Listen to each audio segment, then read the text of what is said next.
بسم اللہ الرحمن الرحیم۔ اب ہم کمر کی ایکسرسائز سیکھتے ہیں۔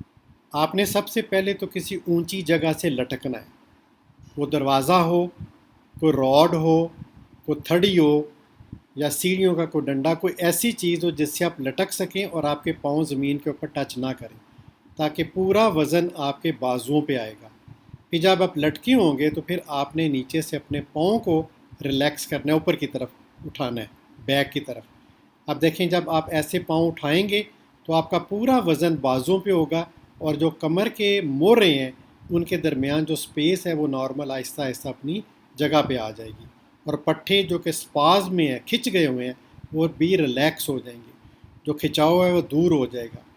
تو یہ آپ تھوڑی دیر کے لیے کریں۔ شروع میں اوپر سے آپ نے لٹکنا ہے، پاؤں زمین پہ ٹچ نہ کریں، پاؤں کو اوپر آپ نے اٹھانا ہے، تو مسل جو ہیں وہ کھچاؤ